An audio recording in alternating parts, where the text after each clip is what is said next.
8 lessons in manhood from the Vikings. Manhood was once something that was taught, and necessarily so. Without strong men, the tribe wouldn't be able to defend, wouldn't be able to get food, wouldn't be able to keep everyone safe. And that tribe depended on each man individually. Today we can get away with a lot more with being soft, with being weak, with being useless, and we can still survive. We can even make money being soft, being weak, being useless. So manhood isn't taught like it once was with that same necessity.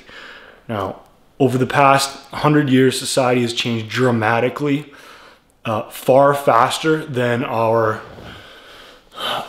time here has been. So we've had this training on how to be men for thousands upon thousands of years. And in this last 100, especially the last 50 and even 30, we've taken a dramatic change. We're not training manhood like we once did, and I believe we still need to. No, manhood doesn't need to be trained if you're fine with being weak, useless, fat, whatever.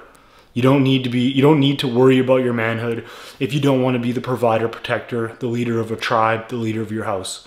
So if you don't want to be that, this video is not necessarily for you. But if you do want to learn about what it means to be a man and how to be a better man, there's stuff we can take from older civilizations where manhood was necessary, like the Vikings. Lesson number 1. Welcome death with open arms. So if death isn't feared, but instead welcomed, there's not a hell of a lot you can't accomplish. Viking explorers ventured to uncharted seas to discover what was not yet known. We not only fear death, but we fear the unknown and injury and failure and anything that we kind of mix in with death. Life expectancy has never been longer, as disease and war and death by the hands of another man in a feud over honor are removed from our civilization, evolved societies, but we live less. We go through the motions, even mocking death, because we know that by the odds, it's a long way off, and we're not going to die as frequently as we want. Well, we're all going to die as frequently as we once did, but death is not as frequent. It's not an everyday part of our life like it once was. So what does this have to do with being a man? Well, men, we have to know what's important. By welcoming death with open arms, and practicing death and putting yourself in the mind frame that you are going to die someday, you're going to have a more keen understanding of what's actually important, what deserves your attention, what deserves your money. You're also going to be a bit less fearless. When death is something that is eventual, a worthy death becomes even more important. You don't just want to die having done nothing, having protected nothing, having served no one. So by bringing death into the conversation, like the Vikings once did, like they had to do to explore, to live, survive, to protect, we bring our life into a more immediate frame, and we bring our priorities into a broader frame. We're not worried about the little things because there is something greater. There is this immediacy to life that we don't necessarily have because we're living longer than we ever have. So bring death, contemplate your death, bring it into the media, talk about it. I think a big part of this is joining a combat sport, because there is that danger, that fear of a wrong punch or something going wrong, and adventure sports and so forth. I think bringing those into your life is very important, as well as talking about it a little bit more, even if that's with yourself. The Stoics did that a lot. So number 2, the idea that physical and mental toughness are one and the same. So we have very soft, easy lives today. They are, we don't have to kill our own food. We don't have to defend our own homes. We can call someone else to do that. We don't have to struggle like we once did. Every day is not a physical struggle, but we then have to bring that physical struggle into our lives if we're going to live the best lives we can live.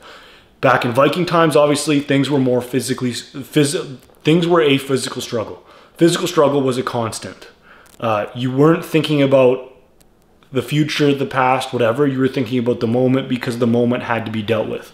Today we can sit back and worry about all kinds of things that have nothing to do with the moment. So if you can learn something from them, and they trained as warriors, the whole culture was a warrior culture and a farming culture. If you train your body, you train your mind. The two are not different. You just have to go into that mindset with your workouts. I think that's very important. Number 3 is do what can't be done. So the Vikings explored. They went where they went to places they did not know exist. They ventured to the unknown. If you go to Newfoundland, there's Viking settlements there. Long before Columbus or anyone traveled over to the area, or any European traveled over to the area, Vikings were there. They explored. If the Vikings didn't go to Russia, Russia would probably be a part of China, or a large part of it would be. They went to places that they just did not know. The Viking show, which is kind of loosely based on history, shows that. They had this desire for exploration. And too often what we do is we get caught in what we know. We have this idea of ourselves that is often flawed, or just a complete lie.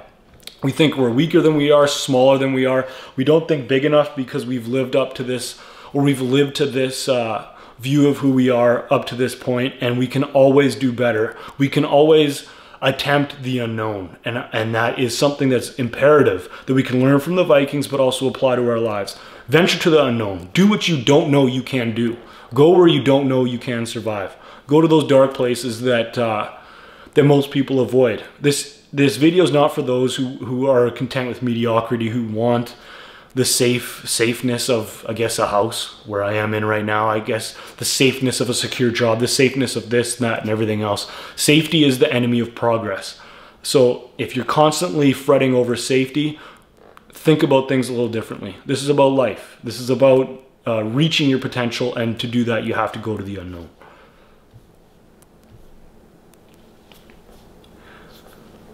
The next one's a very literal thing. It's eat what the land provides you. If you look at the Vikings, they were big, strong, powerful warriors. They ate what the land provided for them. They didn't eat crap. They didn't put crap into their bodies. And if you look at the Roman view of manliness, this will tie to that. Or Roman view of manliness, this will tie to that. So the Roman view of manliness was excellence in all things. This is the way that every man should live. Manliness is a virtue. It's something to aspire toward. It's something you win. It's not something you are born with the guarantee that you're going to become. There's a lot of boys who are 40. There's a lot of boys who are 50 acting like kids. No responsibility, no honor, whatever. But excellence in all things translates into every area of your life. Don't put crap into your body. Don't do mediocre things with your life. With diet, eat animals, eat things you can pick, pluck, or kill. Pick, pluck, boom, or kill. So fruits, vegetables, and animals. That should be your diet. It's very simple. Have an animal with every meal, have fruit with every meal, and have some vegetables in there as well. Number 4. Number 5 is your fate is sealed. So whether you believe in fate or not, the reality is we're all going to die. The reality is there is some plan out there for us. So why not make it the best plan possible? Why not make it the best life possible? If our fate is sealed, we can basically try anything. There's no harm in it. There's no logic for listening to our fears. There is logic to, there's no logic to allowing fear to deter you from the thing you really want, that your gut is telling you that you should chase after. There is logic for listening to that fear that comes from, building your own business, doing whatever you want with your life that you're a little afraid to do because it requires some sacrifice. There is logic in listening to your fear and then chasing them. If you think your fate is sealed, that should just release everything and allow you to get after it. And the Vikings had a firm belief in fate, and so did a lot of other ancient cultures, and I think it benefited them. Number 6 is hard climates make hard men. So if you look at the different climates in the world that produce the conquerors of the world, the cultures that conquered, that created empires and so forth, they had harsh climates. Rome was built on a marsh, which was not supposed to be somewhere where humans would live. They had to construct basically a city on this incredibly weak, unstable foundation. Vikings lived in a very harsh climate. The Anglo-Saxons lived in a harsh climate. The Gauls live in a harsh climate. All these cultures that all these cultures that created empires, they had men leading these empires. They had men leading these explorations. I'm not saying that you're here to conquer and kill, and obviously not, but you are here to conquer what you think your ambition is calling you to do. And to do that, you need to become harder. You need to become tougher. So create that climate. Create that with training. Create that with discipline. Create that with structure. Create that by having the barometer that whatever you don't feel like doing is exactly what you do. If you do that, if you simply do what you set out to do, even if you don't feel like it, you're going to live a great life. And that is an aspect of a harsh climate.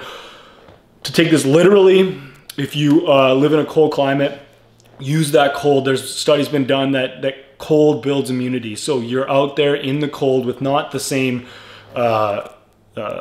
clothing that most people would be, and you're exposing yourself to the elements. That builds toughness.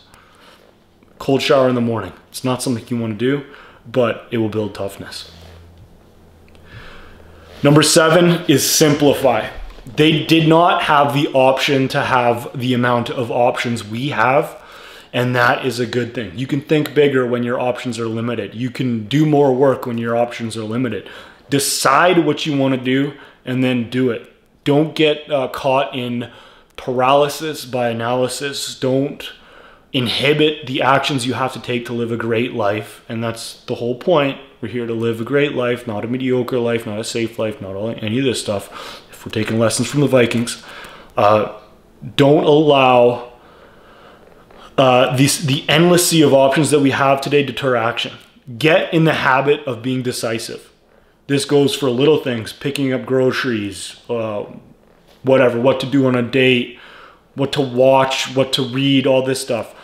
Practice being decisive. Make a snap decision, follow up on that decision. If it was the wrong decision, step back, course correct, and make another decision. Practice being decisive. A decisive man is better than an indecisive man. Simply put, better than. Like everyone says, oh, we're all created equal. Maybe, but just because we're created equal doesn't mean that some end up better because they made the right decisions and became the better man. So become the better man. Be decisive. That's a huge part of that. Obviously, other things in this video are as well. Number 8, if we're following that show, it's one thing you can really take from the Viking show and from the history of the culture is to follow your ambitions. A lot of people see ambitions as lies. They see them as pipe dreams, as, ooh, that's not for me. They'll look at someone else doing great things and they'll say, oh, that's easy for you to do because X, Y, Z, or you'll make some excuse in your head. This is pure weakness. Excellence in all things again. Think big enough, really listen to your ambitions, write them down, give them credence, make them real, and set plans to achieve them. And then have that's the macro, and then have the micro lead to that. So have your habits, wake up early, train hard, eat right. Just be a better quality human. You're not here to be lazy. You're not here to be weak. You're not here to be whatever, selfish and so forth. Be a better human. Speaking of laziness, I'll end this video with that lazy guy right there. The pup is being lazy. All right, that's 8 lessons from the Vikings. Now, on your quest to be a better man, on your quest to be a great guy, I have developed something out of necessity. At least it was a necessity in my life. I like green supplements. I like testosterone boosters. I like all that stuff. The reality is most of them are either destructive to you in the form of greens. They increase estrogen. Testosterone boosters are full of BS, so I created Man Greens. Stay energetic, stay active, get after it, increase your testosterone, increase your energy, increase your health with Man Greens. It's the best green supplement you could possibly find. You can learn more about it down below. If you like this video, please give it a thumbs up and share it around. But that's 8 lessons in manhood from the Vikings. Once again, we need to start teaching manhood, because manhood does not happen innately. It's utility. You need skills to be a man. You need discipline to be a man. Manliness is something that's earned. Some say femininity, because they're born with this amazing ability to have kids, is something that is more innate. But manliness is dependent on skills. Fighting, earning, protecting, so forth. All right, click the link below if you want to learn more about Man Greens. But if you got something from this video, give it a thumbs up. Take care.